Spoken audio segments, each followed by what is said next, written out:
outra vez tínhamos visto essa.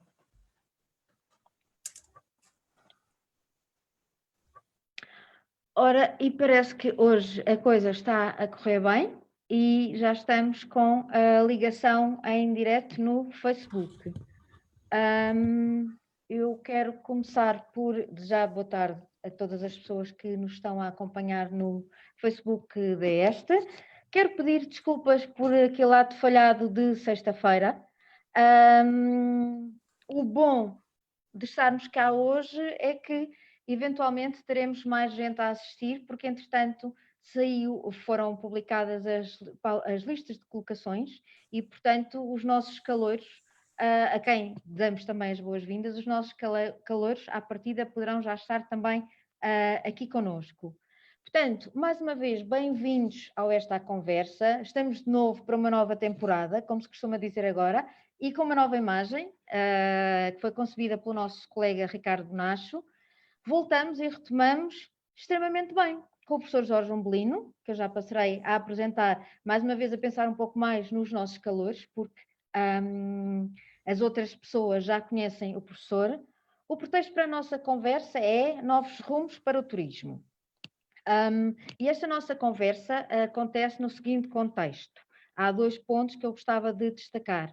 Por um lado, celebrou-se ontem o Dia Mundial do Turismo, uma data identificada e evocada pela Organização Mundial do Turismo. Este ano sobre o tema Turismo e Desenvolvimento Rural. Hoje, aí pelo mundo, há diversas iniciativas que estão a decorrer a propósito desta data. Sabemos que hoje à tarde a nossa Secretária de Estado do Turismo, a engenheira Rita Marques, estará também envolvida numa dessas comemorações eu gostava já desde o início de citar a justificação do Secretário-Geral da OMT a propósito da escolha do tema para o Dia Mundial do Turismo 2020. E diz o seguinte: eu não me vou atrever a dizer o nome do senhor porque de facto tem demasiadas consoantes e não iria conseguir pronunciá-lo. Mas dizia ele, ou justifica ele com a seguinte afirmação: o turismo ajuda as comunidades rurais a manter o contacto com o seu património natural e cultural único, apoiando assim projetos de conservação que incluem a salvaguarda de espécies em risco, tradições e sabores perdidos. Portanto, o tema deste ano, turismo e desenvolvimento rural. A propósito de que também se fala da oportunidade de promover o potencial do turismo para criar postos de trabalho e novas oportunidades. A segunda variável que eu creio que devemos ter em consideração no contexto desta conversa é, naturalmente, a pandemia. Pensar, ou não podemos esquecer o modo como a nossa atividade foi impactada de uma forma negativa, não podendo também deixar de lembrar que as restrições, ou à medida que as restrições foram sendo aliviadas, como o turismo começou a renascer, mas depois, por outro lado, há também aquele receio de que essas restrições levantadas, que foram abandonadas, que agora possam vir a ser recuperadas. Portanto, este será talvez o contexto da nossa conversa. Mas, antes de dar a palavra ao professor Jorge Umbelino, a quem agradeço ao quadrado a presença, agradeço pela sexta-feira e agradeço pela paciência de ter voltado e pela disponibilidade de ter voltado também hoje. Uma breve apresentação do professor. É geógrafo, mestre, doutor e agregado em Geografia e Planeamento Territorial. É professor coordenador principal da ESTE, onde está ligado à área científica de turismo e lazer, nomeadamente através de unidades curriculares das áreas de qualidade em turismo, turismo e ambiente. O professor Jorge Umbelino é também investigador integrado do Centro de Investigação, Desenvolvimento e Inovação em Turismo, mais conhecido por CITUR, e a investigação que o professor tem vindo a realizar situa-se nos âmbitos do planeamento turístico, do turismo acessível e inclusive, peço desculpa, e esqueci-me de referir que o professor é também co-coordenador do doutoramento em turismo que a ESTE oferece em associação com o IGOT. Para começar a nossa conversa, eu tenho um ponto, e nós já numa à conversa já conversámos um pouco. Tenho um ponto que o professor sabe que é mais ou menos é um ponto provocatório, porque também, como eu disse, já falámos sobre esta questão. Comemoramos ontem a data do Dia Mundial do Turismo. Hoje, por ser um dia útil, digamos, estão a decorrer pelo mundo fora as comemorações oficiais alusivas a esta data. E a minha questão é: que sentido é que faz celebrar o Dia Mundial do Turismo neste contexto? Eu recordo que em janeiro de 2020 o barómetro da OMT previa um aumento entre 3 a 4% no turismo internacional. O barómetro da OMT para setembro e outubro de 2020 aponta-nos um valor completamente fora destas previsões, não é? Diz que terá havido uma queda de cerca de 65% no turismo internacional. Os destinos turísticos são agora uma espécie de pecinhas de jogos que são deslocados de listas de destino não aconselhável, depois é destino aconselhável, enfim. Professor, porquê é que se comemora o Dia Mundial do Turismo nestas circunstâncias? Está desligado, professor. Tem toda a razão, peço Já desculpa, não está. desliguei para não correr o risco de sons indesejáveis, mas queria começar por agradecer à colega Cândida Cadaves, e não só, digamos, a ideia e depois a gestão deste espaço do Esta Conversa, como, no dia de hoje, o convite que me fez para partilhar com ela este espaço. Agradecer também a todos aqueles que têm a paciência de nos estar a ouvir através da conta de Facebook da escola.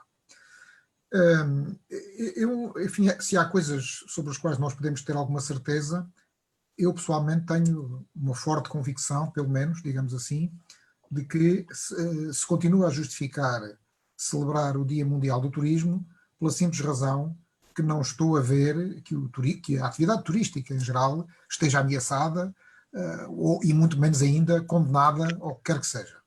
É evidente que houve aqui um percalço grande, percalço muito significativo, que decorre, em primeiro lugar, das limitações à mobilidade, e o turismo exige essa mesma mobilidade, e enfim, muito em particular as questões do transporte aéreo, que são o foco maior da mobilidade turística. Em Portugal, então, isso é muito visível. Nós não somos uma ilha, esse é o extremo dessa... Nós, Portugal continental, naturalmente, a Madeira e os Açores são, os arquipélagos, mas mesmo o Portugal continental, não sendo uma ilha, fica num extremo da península e, portanto, acaba por, digamos, em termos da agilidade da mobilidade internacional, nomeadamente em termos europeus, estar também muito dependente do transporte aéreo.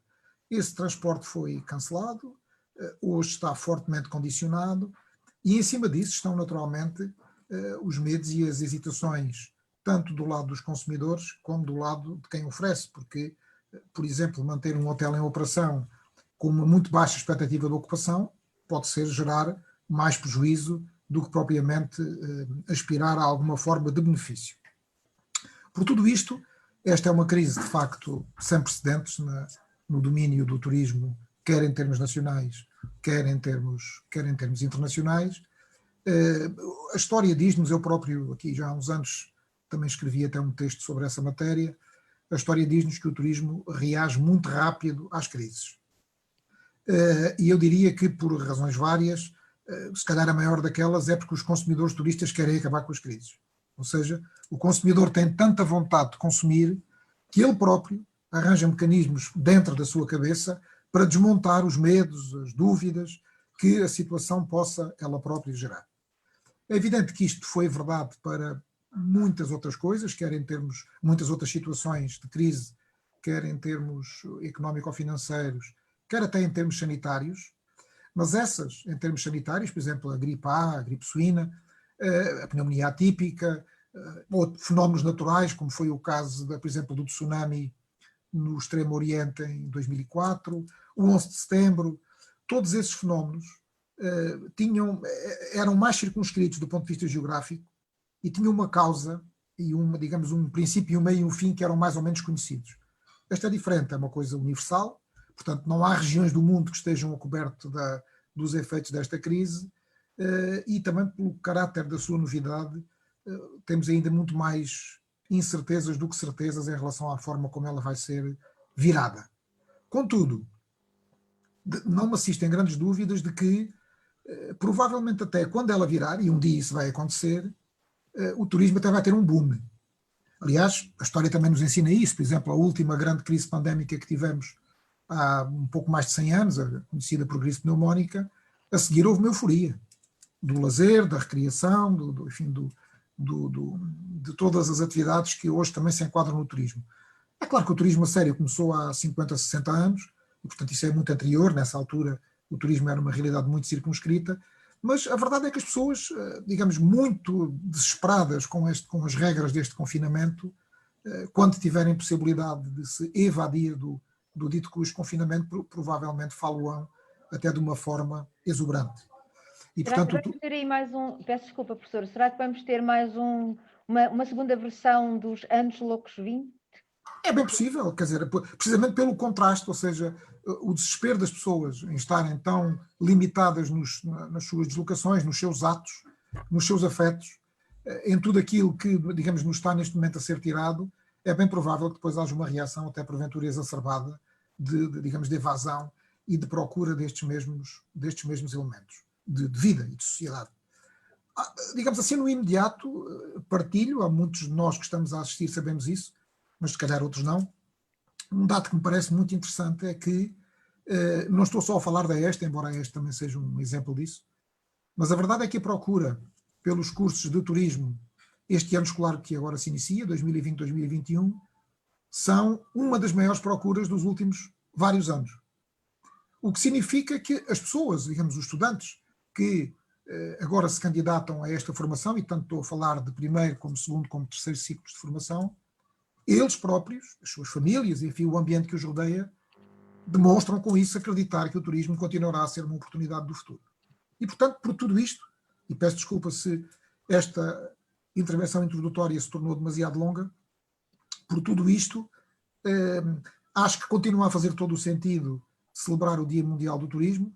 É evidentemente que agora o temos que fazer não só em situações diferentes, desde logo, por exemplo, estarmos aqui numa plataforma de videoconferência a fazer o que habitualmente se faria num auditório, mas também daí decorrem, enfim, algumas vantagens. Só a título de exemplo, aqui muito rápido e já me calo, na semana passada começamos as aulas de mestrado num sistema misto, tanto com alguns alunos em regime presencial e outros em regime online, e de repente, entre aqueles que estavam online, demos conta que havia uma estudante em Cabo Verde, uma estudante no Brasil, uma outra no Alentejo e um estudante no Funchal, se não me falha a memória assim dos casos mais longínquos. Isso também tem algum mérito, não é? Estaríamos a falar, se calhar, algumas destas pessoas ou não estariam, por isso simplesmente, ou estariam em condição de muito maior dificuldade do que esta hipótese que agora lhes é oferecida pode proporcionar. Exatamente. Eu quando estava a ouvi-lo, ocorreram-me vários pontos depois, nomeadamente estas novas formas de comunicação, de facto, permitem-nos termos novos interlocutores. E na sexta-feira, quando não conseguimos estabelecer a nossa ligação, eu apercebi-me de que uma pessoa que estava aqui à nossa espera é alguém que eu ainda não conseguia entender se já foi aluna da ESTE, mas uma senhora que nos cumprimenta sempre da Galiza. Portanto, já é nossa seguidora, sempre que nós fazemos o gesto à conversa.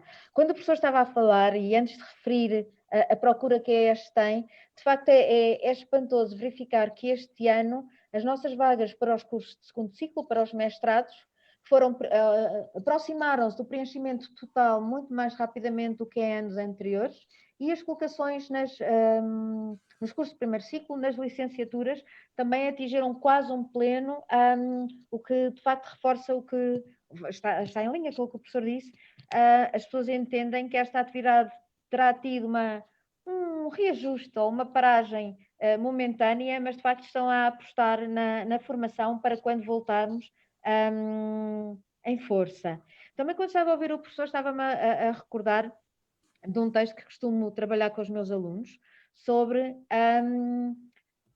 a capacidade autorregeneradora que a atividade turística tem, não é? a capacidade de recuperar de crise. O professor falou do 11 de setembro, falou do tsunami. Eu estava a pensar nesse texto, que faz referências também a esses dois momentos, mas faz também a referência à crise energética dos anos 70, do século passado, e, portanto, é interessante verificar não só essa capacidade regeneradora, como também o facto de que os locais que acabam por ser impactados ou afetados negativamente, eles próprios acabam por se tornar atrações turísticas. Isto seria eventualmente motivo para outra conversa, é de facto uma questão muito interessante. Voltando, se achar bem, professor, à questão da comemoração do Dia Mundial do Turismo. Eu costumo fazer um exercício todos os anos, como coincide, felizmente é uma coincidência boa, o início do ano letivo com esta comemoração da Organização Mundial do Turismo. Costumo falar com os meus alunos acerca da OMT, do tema, dos temas anteriores, melhor dizendo, e costumo-lhes pedir sempre uma sugestão. Se fossem vocês que tivessem o poder de decidir o tema para este ano, que tema é que iriam escolher para servir de mote às comemorações da Organização Mundial do Turismo? E este ano, como o professor deve calcular, digamos que 99% dos alunos disseram turismo e pandemia. Não, não foi. Eu por acaso disse, se calhar para o ano, vamos ver. Mas este ano, como nós sabemos, é turismo e desenvolvimento rural. E qual é o sentido deste tema, professor? Nós também já conversámos nas nossas esta conversa. Eu creio que partilhei com o professor saberá isto melhor do que eu, que este ano o tema do Dia Mundial do Turismo foi tornado público mais tarde do que nos anos anteriores. Por norma, em meados de agosto, finais de agosto, já sabemos qual será o país anfitrião, etc. Este ano, só há cerca de uma semana, talvez, pouco mais, é que soubemos qual era o tema. Qual é o sentido que faz falar deste tema? Porque o que é que terá passado pela cabeça dos senhores da OMT para escolherem turismo e desenvolvimento rural? Obrigado, Cândida. Eu vou aqui usar da irreverência própria de quem foi dada a palavra e Claro. já vou responder à sua pergunta, mas ainda gostaria, se me permite, um pequeno Claro, ponto em relação ao tópico anterior, porque há duas matérias, uma delas passou-me, que até gostaria de ter dito e passou-me, a outra decorreu da sua própria intervenção. A primeira, e era aquela que eu gostaria de ter dito logo e não queria mesmo esquecer, é que, para falar a verdade, independentemente de outros considerarmos acerca do otimismo, do pessimismo, das expectativas, etc., do meu ponto de vista, é uma decisão de muita inteligência que, quando as coisas nos estão a correr menos bem, nós possamos dar os passos necessários para que nos corram melhor no futuro. E a procura de formação é um exemplo disso. E, portanto, agora que algumas pessoas, porventura, ficarão desempregadas, menos ocupadas, o que quer que seja, basicamente têm duas hipóteses: ou se entregam ao desespero ou começam a tratar da sua vida futura. É muito mais inteligente entregarem-se à preparação da sua vida futura. A formação é um bom exemplo disso e, portanto, felicito quem, mesmo nessas circunstâncias difíceis, não perdeu a lucidez de fazer as coisas assim. A segunda nota foi decorrer da sua conversa e fez-me lembrar quando eu fiz a minha tese de doutoramento, já lá vão muitos anos, na sua metodologia passava por um conjunto de entrevistas com algumas personalidades de várias áreas, incluindo políticos. E um deles, que, enfim, a esta distância já não me custa nada referir quem foi, até porque, enfim, vou ser uma opinião que me marcou, que me ficou sempre na memória como uma coisa relevante, foi o Sr. Engenheiro João Cravinho, que foi um político, enfim, agora já bastante retirado, o que não quer dizer que não intervenha, mas, enfim, pelo menos de cargos públicos visíveis, retirado, mas que foi ministro, foi deputado europeu, foi uma série de funções importantes num determinado período da nossa história. E eu estava a entrevistá-lo e, enfim, em razão do tema, ele às tantas no final, com um sorriso na cara, com a simpatia que o caracteriza, disse: afinal o que o senhor está à espera é que haja outros, neste caso eu agora, que lhe confortem a sua própria convicção. Ou seja, o senhor tem uma convicção e está à espera que outros lhe digam: você tem razão e tal, isso acho que faz sentido. E eu deixei-me rir e disse: é verdade, enfim, eu tenho um pressuposto de investigação e, enfim, tenho confiança nesse pressuposto, mas gostaria de o pôr à prova. E ele disse uma coisa que nunca me esqueceu, foi que eu levasse em conta que termos muita gente a opinar no nosso sentido não nos dá razão. Mas a verdade é que muitos ao mesmo tempo a decidirem a mesma coisa, em princípio não se enganam todos. E, portanto, tem que ver com a lei das probabilidades. E, portanto, o facto de termos nos vários cursos de licenciatura, de mestrado e de doutoramento da EST, e, inclusive, noutras escolas também, agora, pelo menos no que respeita às colocações para os primeiros anos das licenciaturas, isso também é visível, com boas procuras, é de facto muita gente a achar o mesmo, e portanto são tantos, provavelmente não estão enganados, e portanto esta aposta é uma aposta que continua a fazer sentido. Concluído este parênteses, em relação ao tema, bom, eu acho que muitos de nós que procuram ter, enfim, alguma reflexão sobre esta pandemia e sobre o que dela nos vai restar, evidentemente agora da evolução dos números e quando é que é o pique, quando é que é a vacina, em geral, para a sociedade, projetamos daqui a uns anos, não daqui a uns meses sabemos muito pouco, mas daqui a uns anos, quando, com mais à bruta ou mais suavemente, a situação for sendo ultrapassada, restar-nos a perguntar e constatar, a dada altura, aqueles que tivemos a sorte de ainda estar vivos, o que é que a pandemia alterou as nossas vidas. O que é que, não é bem a pandemia, é as consequências da pandemia, o que é que, digamos, este episódio brutal poderá ter mudado as nossas vidas. Também não é nenhuma novidade que uma boa parte dos grandes progressos da humanidade acabaram por acontecer na sequência de episódios trágicos. As guerras são disso, historicamente, o melhor exemplo. Por exemplo, no que ao turismo diz respeito, digamos, a aviação. A aviação como hoje a conhecemos, nomeadamente a aviação comercial, foi uma decorrência da Segunda Guerra. Isso é por demais conhecido. Digamos, o investimento que os países fizeram por razões militares acabou depois por passar para a sociedade civil e com toda esta mudança na mobilidade que decorreu disso mesmo. E agora, digamos, existe também a expectativa de o que é que vai ficar. Há muitas matérias, por exemplo, se calhar muitos de nós consensualizamos que a questão do teletrabalho terá aqui um grande impulso, no sentido em que, estamos aqui a ouvir e a cores, a dar um exemplo disso, meios de comunicação que se calhar até há um ano atrás existiam, mas não eram tão abundantemente utilizados como agora, e de repente constatamos, isto funciona, e até resulta bem. Enquanto os webinars nós tivemos já, como oradores ou como participantes, e de repente olhamos para o mapa, para o contador de presenças, e estão 700, 800, 1000 e mais pessoas. E eu disse, em nenhum auditório, digamos, um congresso científico juntaria esta multidão. Portanto, alguns méritos daqui decorrem. Também se fala, por exemplo, muito em matéria de uma evolução positiva das preocupações com o ambiente e de uma gestão ambiental mais prudente.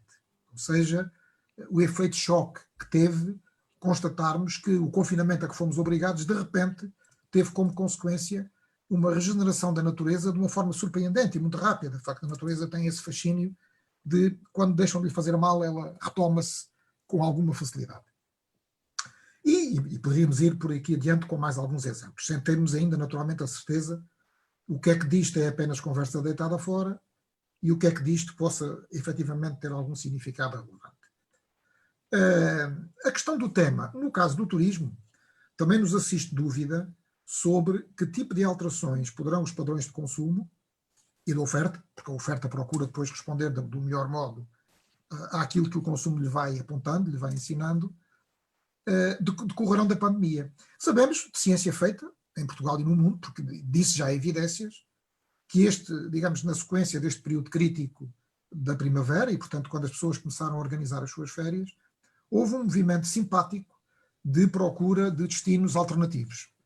Menos massificados, unidades mais pequenas, experiências ao ar livre, o self-catering, digamos, unidades com cozinha ou com kitchenette que permitissem às pessoas, no limite, nem sequer ter que sair, a não ser fazer as compras, confeccionando os seus alimentos. E, portanto, esta verdade, digamos assim, aconteceu. Disse-se, todos sabemos também isso no turismo, bom, mas isso não paga, se calhar, no país inteiro, 15 ou 20 hotéis fechados no Algarve, que os houve. É verdade, os grandes números depois vão-nos ensinar isso.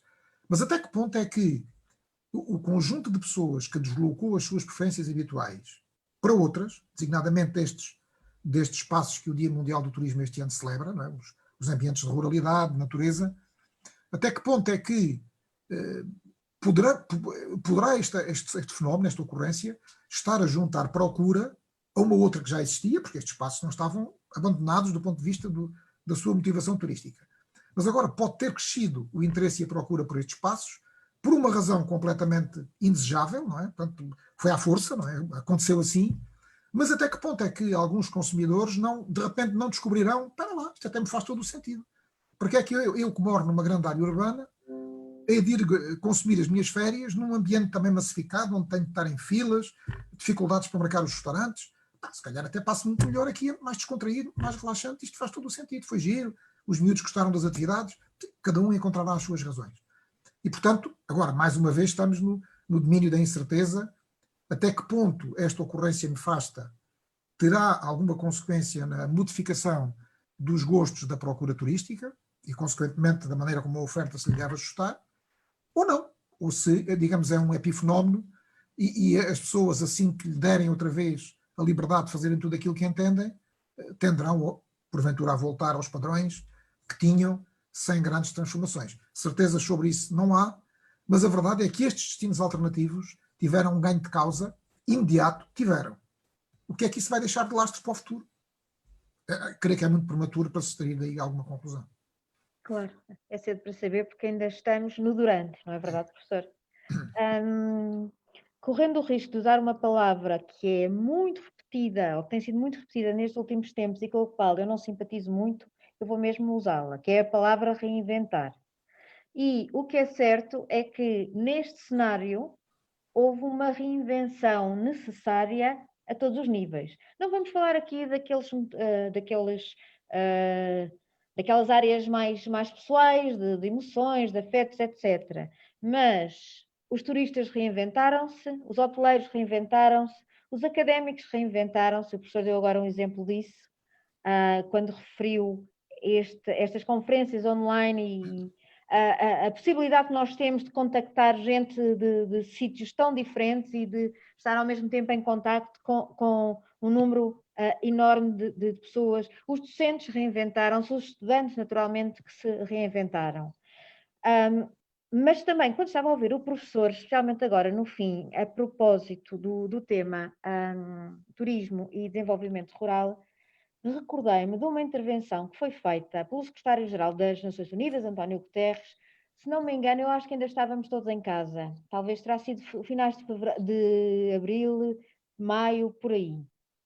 E, a convite da OMT, o secretário-geral das Nações Unidas fez uma declaração muito breve, 3 ou 4 minutos, sobre a situação e, naturalmente, o foco era turismo. E uma das primeiras frases, aliás, é a frase que é usada para dar título a esse vídeo, que é fácil de encontrar na internet, mas dizia eu que uma das primeiras frases de António Guterres, e com a qual, se não me engano, termina, ou pelo menos com a mesma ideia, é: o turismo há de ser a plataforma que nos vai ajudar a ultrapassar os impactos negativos da pandemia. Isto é o quê, professor? Isto é otimismo em excesso? É pensar no que o professor disse, que de facto houve zonas que começaram agora a ser descobertas ou então redescobertas, porque, como nós sabemos, por exemplo, num perfil dito tradicional de turista, para agosto seriam as 2 semanas de praia e depois uns 2 ou 3 diazinhos numa zona rural. Este ano parece que a coisa se inverteu, não é? Mas a minha questão é: o que é que está por trás desta frase de António Guterres? Ou será um discurso assim mais institucional que alguém com o conhecimento do professor acha que não poderemos de lá retirar grande significado? O turismo enquanto a plataforma que nos vai ajudar a recuperar e ultrapassar os impactos negativos da pandemia. Bom, eu diria que o secretário-geral da ONU, o engenheiro António Guterres, nosso compatriota, homem de uma finíssima inteligência, devo dizer-se, na minha opinião, pelo menos, provavelmente é capaz de misturar na sua cabeça as duas coisas, ou seja, ele gostaria que fosse assim, digamos, expressa esse otimismo, mas também estou em crer que não o dirá, enfim, de modo leviano, e que acredita que, de facto, alguma verdade efetiva pode estar por trás dessa aspiração, dessa ambição. Em bom da verdade, se nós portugueses, enfim, e também é verdade que o engenheiro António Guterres, para além de ser secretário-geral da ONU, não deixa de ser português e de acompanhar a realidade portuguesa, com certeza, com especial atenção, a verdade é que nós próprios somos um exemplo vivo disso. na recuperação do pós-crise financeira e económica que atravessou a Europa e o mundo ainda há meia dúzia de anos. A verdade é que é hoje largamente reconhecido que a oferta turística portuguesa deu um enorme contributo, porventura o contributo, para que tivéssemos reagido de forma tão efetiva e tão eficaz à situação de crise em que vivíamos, e foi de facto o crescimento do turismo que em anos sucessivos foi levantando a bandeira deste foi o melhor ano, não é? Foi o melhor ano em 2015, em 2016, era sempre o melhor ano, sendo que o anterior também já tinha sido o melhor ano.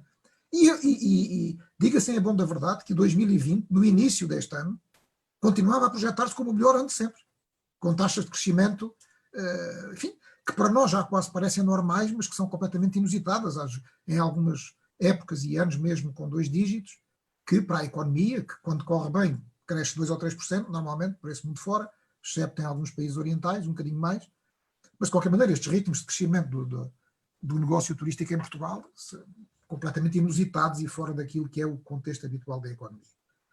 E, portanto, acredito que o engenheiro António Guterres tenha alguma confiança de que isso possa acontecer pelo que conhece de Portugal e, com certeza, pelo que conhece do mundo. E eu diria que, vamos ver, a economia reanima-se quando há mais dinheiro a circular. Portanto, é preciso que as pessoas se animem a consumir, não é? E que isso depois gere emprego, esse emprego faz aliviar a carga dos Estados sobre a segurança social e sobre os fundos de desemprego, e, portanto, essa riqueza depois é reintroduzida na economia, gera mais emprego e, portanto, temos aqui um círculo virtuoso de consumo que ajuda a que a coisa aconteça. Ora bem, precisamente aquilo que falámos logo no início, a ideia de que a ambição do oposto em relação ao confinamento, o desejo de evasão, vamos a correr recuperar o tempo em que estivemos fechados, poderá efetivamente criar uma reanimação da atividade turística em termos internacionais, que ela própria possa ser a alavanca depois, naturalmente, a partir do momento em que a economia começa a circular normalmente e o dinheiro flui para outros setores e não para ficarmos eternamente monocentrados nos proveitos e nos rendimentos que a atividade turística pode estabelecer. Aliás, ainda não tem um ano, eu próprio escrevi um texto sobre isso que foi publicado na imprensa, que me incomoda um certo sentido de crítica. Mas nós dependemos muito do turismo. Há turismo demais. Eu estaria mais preocupado com aquilo que há de menos. Não, sinceramente não acredito que se por uma qualquer ordem legislativa ou administrativa ou o que fosse, começássemos a limitar o negócio turístico. Agora, infelizmente, ele está limitado por outras razões. Mas quando, digamos, a procura pudesse gerar mais negócio e nós íamos travar esse crescimento porque estamos preocupados com o desequilíbrio, eu diria que isso não vai fazer das outras atividades melhores.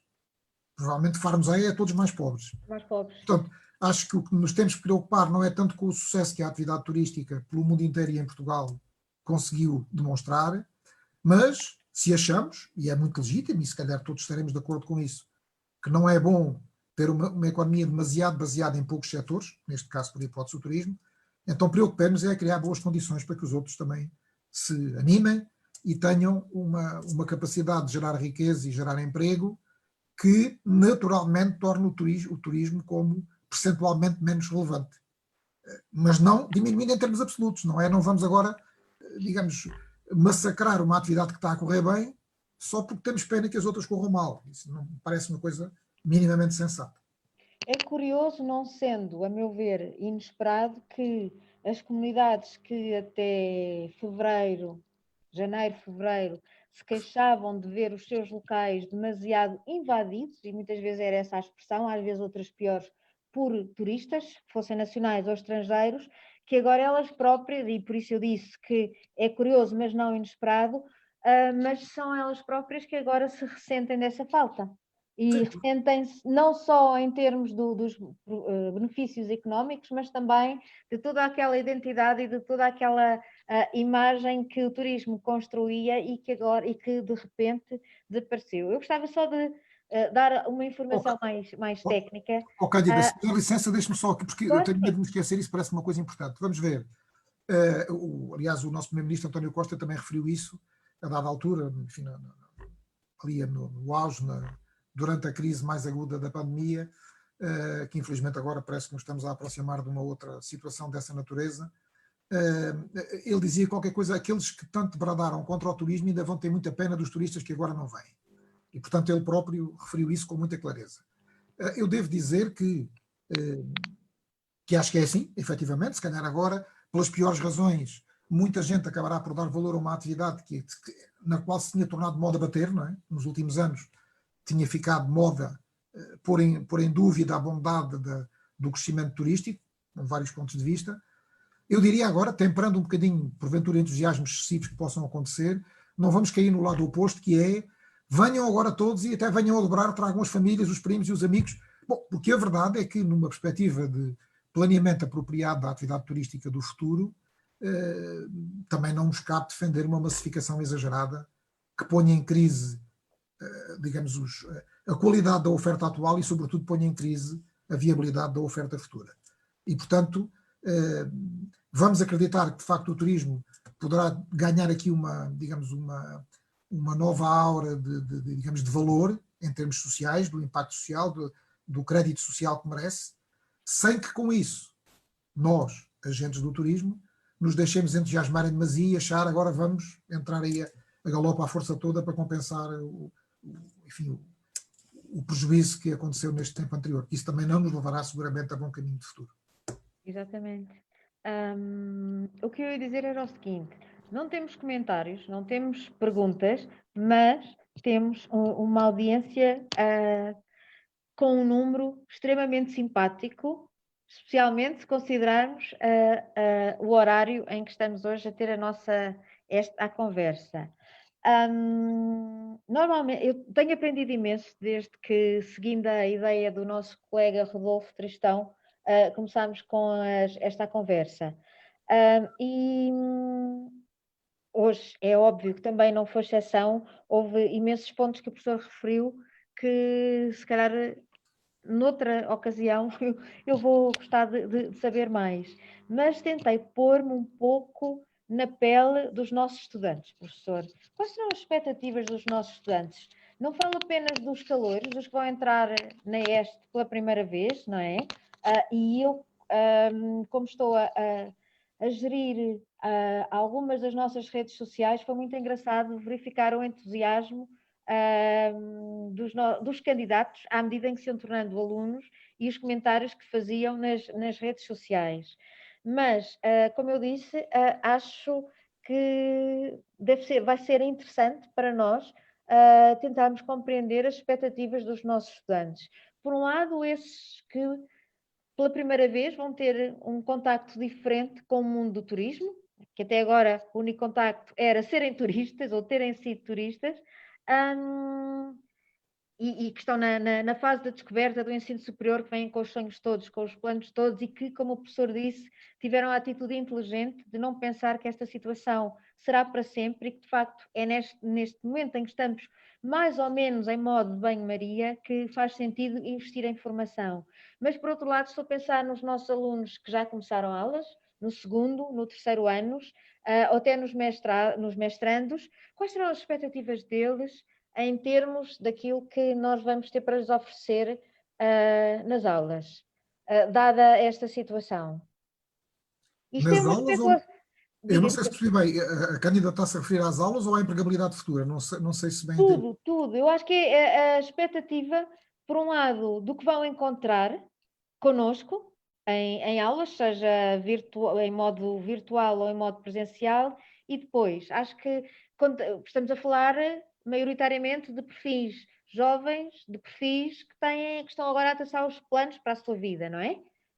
Quais são as expectativas destes nossos estudantes, professor? Bom, em relação às aulas, vamos ver, eu acho que eu próprio sou docente na área da qualidade, e a qualidade, enfim, nas prestações dos serviços e nos próprios produtos, é um balanço entre as expectativas e aquilo que se consegue entregar, não é? A minha avaliação de qualidade é se as minhas expectativas foram ou não alcançadas, ou melhor ainda, se foram superadas.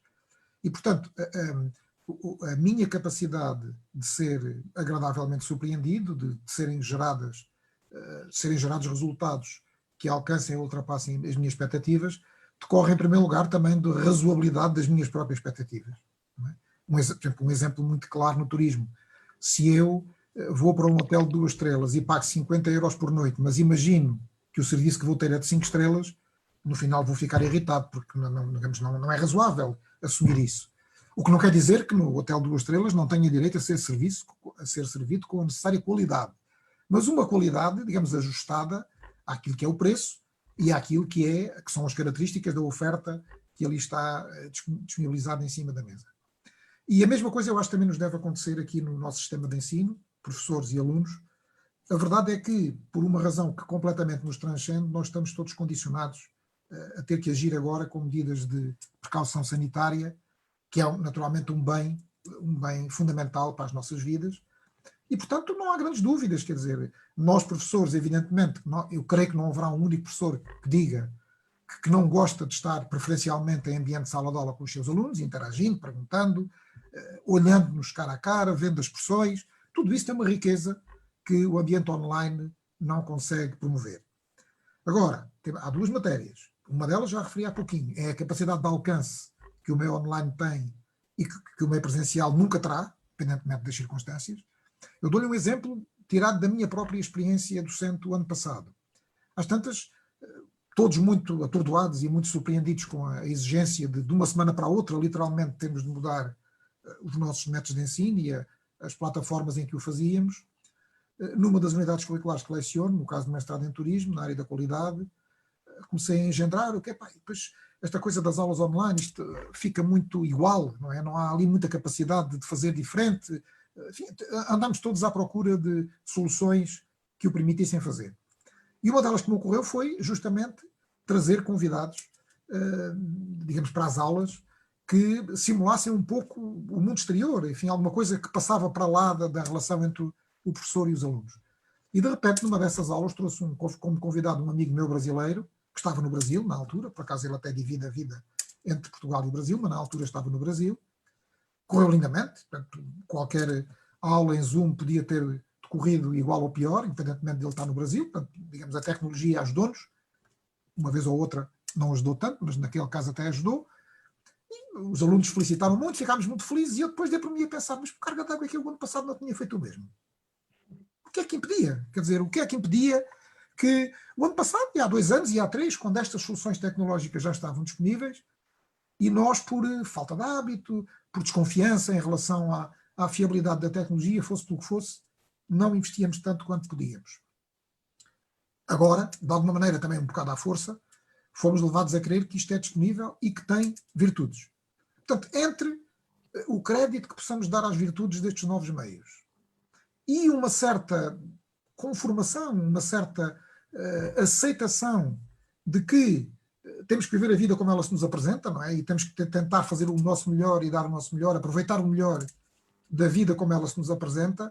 Se formos por estes 2 caminhos, eu acho que não temos muito a perder com este novo regime. Aceitando que de vez em quando a tecnologia terá os seus percalços e que alguma coisa pode falhar. Na verdade, nas aulas presenciais também, aqueles de nós que temos carreiras mais longas, também já nos aconteceu, o videoprojetor avariou, o computador não queria arrancar e ficámos com o PowerPoint na pen e lá tivemos que inventar qualquer coisa na hora. Também é verdade, quer dizer, o regime presencial também não é isento de possibilidade de alguma ocorrência nefasta. Agora, em relação à empregabilidade, é evidente que no caso português a empregabilidade dos nossos alunos, em particular da EST e dos domínios do turismo e da hospitalidade, roça os 100%. Portanto, normalmente só não trabalha nesta área quem escolhe outra coisa, não é? Quem tem outra possibilidade de escolha e prefere ir para uma outra área qualquer. Dir-se-á que também algumas vezes por via de compensação salarial e outras não serem as mais apropriadas às expectativas das pessoas, mas capacidade de gerar postos de trabalho não parece haver grande dificuldade, pelo contrário, o que nós assistimos é os empregadores a queixarem-se da enorme dificuldade que têm em conseguir ativos suficientes para gerir as suas unidades, quando elas estão, enfim, a funcionar em modo de cruzeiro. Que o turismo vai crescer muito nos próximos anos, há bocadinho estávamos a falar desta ideia que nos é mais próxima, que é a procura dos alunos e o que é que isso representa. Devo dizer que tenho um par de amigos também na área empresarial, designadamente na área hoteleira, e a informação que me dão é que não há projeto nenhum a parar. Toda a gente manteve os projetos justamente na ideia de que, bom, tenho o hotel a meio, isto ainda vai durar mais um ano, quando isto acabar já o turismo está a bombar outra vez. E, portanto, não me parece que haja contenção do investimento e expectativa de diminuição da atividade turística. Como ela vinha acontecendo, já era muito favorável, creio que no futuro provavelmente será ainda mais. E bem, e depois, se acreditarmos no otimismo do Sr. Engenheiro António Guterres e de alguns de nós, haverá inclusive uma mola impulsionadora, um efeito de alavanca que ajudará a vencer a inércia da economia do turismo e da economia em geral, e portanto tudo isso também trará consigo necessidade de recursos humanos apropriados às várias áreas do setor. Eu apercebi-me agora, professor, e apesar de estarmos quase a fechar a nossa conversa, que temos 3 comentários colocados pela mesma pessoa, Cristina Magalhães. Alguns dos pontos já foram aqui referidos, de qualquer forma vou ler tudo. O que acontece com os destinos que tinham mais ofertas e agora ninguém procura? Uma pergunta. A segunda, o professor já referiu, será que vai haver aquele boom depois? Não sabemos. E a terceira subquestão, digamos, e a segurança sanitária, será a mesma ou diferente depois disto tudo? Se calhar este último ponto talvez seja aquele que tenha sido menos tocado, professor. Sim, creio que sim. Bom, em relação ao primeiro, isto é, o que é que vai acontecer aos destinos que eram mais massificados e que agora foram mais sacrificados nesta procura, eu acho que eles vão viver um parênteses.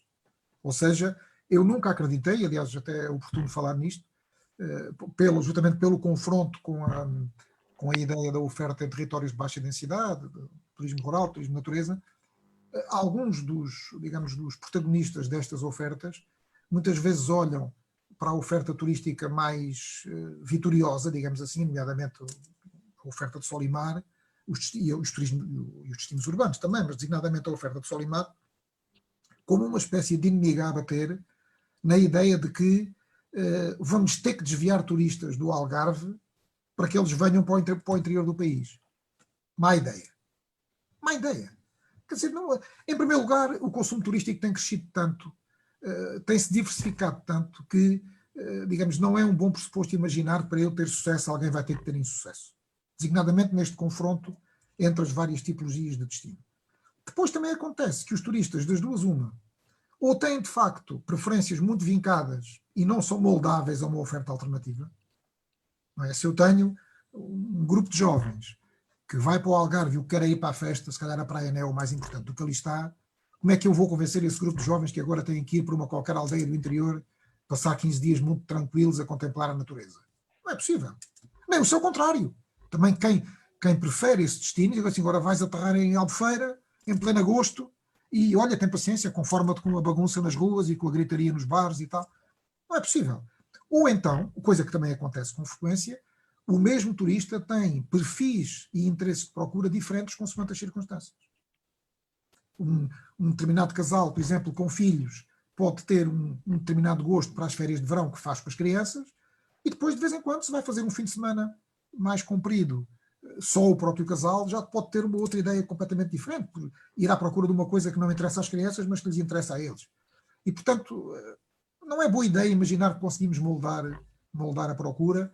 Eu estou convencido que esses destinos massificados, pura e simplesmente, vão, vencido este parênteses, voltar a ter uma procura muito próxima daquela que tinham, como digo, sem prejuízo de os destinos alternativos terem igual legitimidade de quererem cativar mais procura.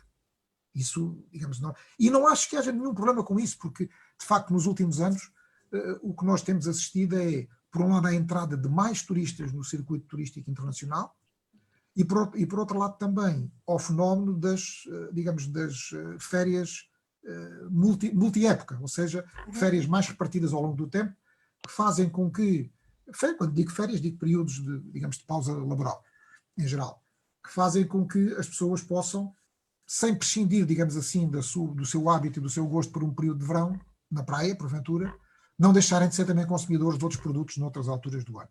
E, portanto, creio que temos margem para poder aspirar a tudo isto. Agora, a questão sanitária.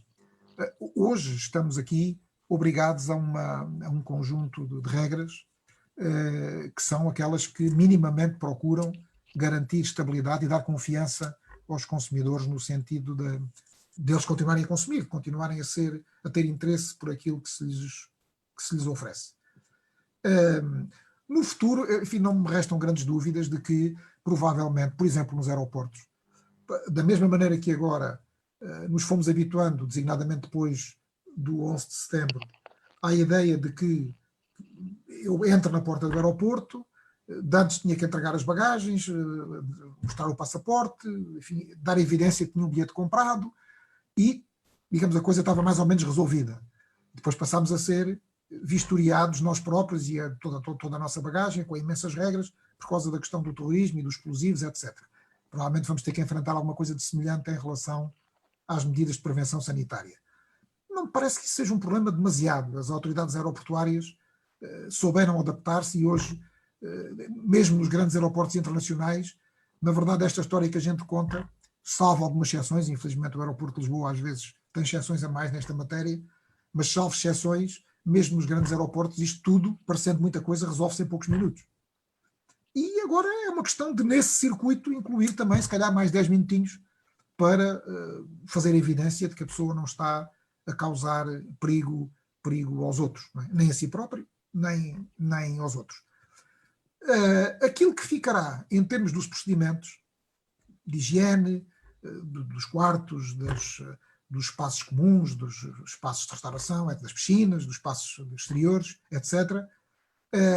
Estamos um bocado também, eu creio, não é nada diferente em relação àquilo que se fala, que eu próprio falei atrás, em matéria do caráter inesperado das consequências mais globais da pandemia. Da mesma maneira, por exemplo, que nós não sabemos qual vai ser o efeito real da evolução do teletrabalho, ou o efeito real, por exemplo, do crescimento das preocupações com o ambiente, nós temos assim um cheirinho, uma intuição de que isto mexeu com algumas coisas, vamos ver como é que repousa. E aqui será a mesma coisa. Ou seja, a partir do momento em que a confiança se estabeleça e as regras, em sentido rígido, desapareçam, vamos ver como é que a indústria, neste caso designadamente a hotelaria e a restauração, vão incorporar procedimentos que sejam estruturalmente mais cautelosos do que aqueles que habitualmente se faziam, mesmo já não sobre o efeito impositivo de regras muito exigentes como agora acontece. Portanto, alguma coisa provavelmente ficará, a medida dessa coisa e a forma como vai ser praticada, creio que também ainda é muito cedo para termos uma convicção muito firme acerca disso. Pois, e nesse registro de ainda ser cedo para termos alguma opinião mais formada, que seja mais fechada, temos, se calhar, a última pergunta, que foi colocada pela Marta dos Santos, que fala no regresso à normalidade. As aspas são da Marta. E aí, como é que ficará o turismo rural? Será que a procura se vai manter ou será que vai crescer significativamente? Lá está, fica dentro do universo da dúvida.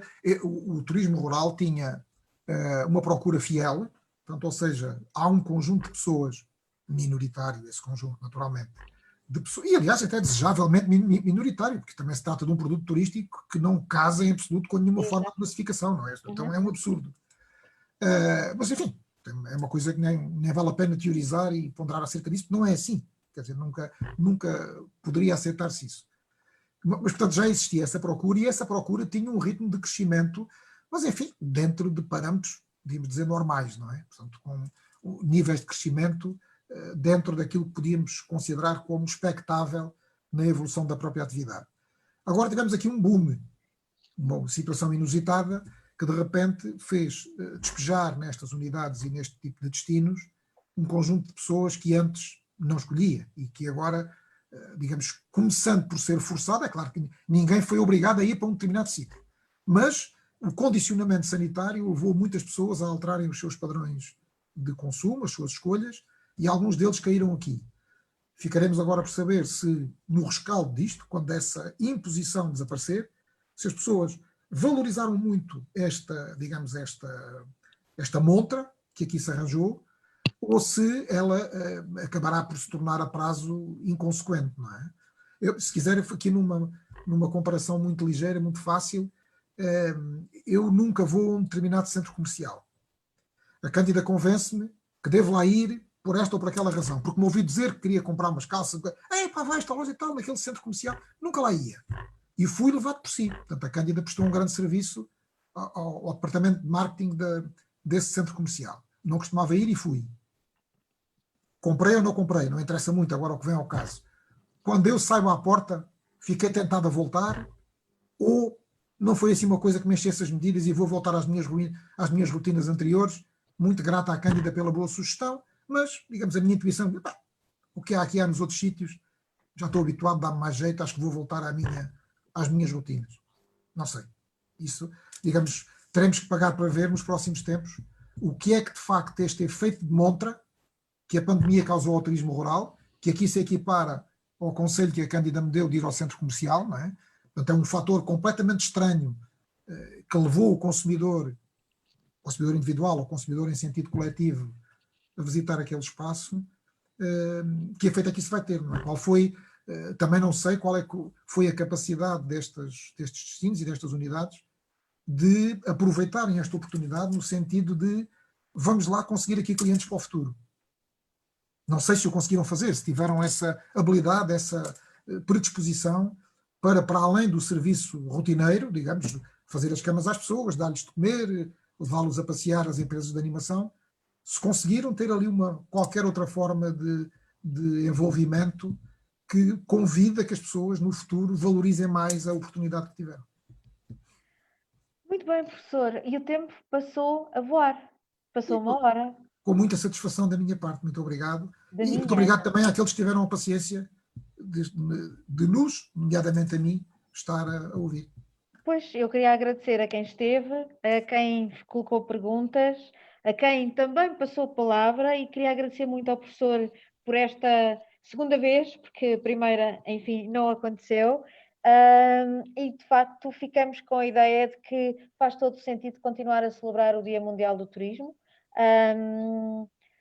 Resta-me desejar bom ano letivo para todos, para os novos alunos, para os alunos que já estão connosco desde o ano passado ou desde há mais tempo, aos nossos colegas, docentes e não docentes, e gostava apenas de deixar uma nota a título pessoal. Gostava muito que os nossos alunos caloiros entendessem esta nossa conversa como uma primeira aula e que servisse para lhes despertar interesse e para lhes garantir que de facto fizeram uma escolha ótima e que o turismo com mais ou menos volume e com mais ou menos alterações é aquela atividade fantástica também para se ensinar, para estudar. Professor, muito obrigada. Muito obrigado, eu.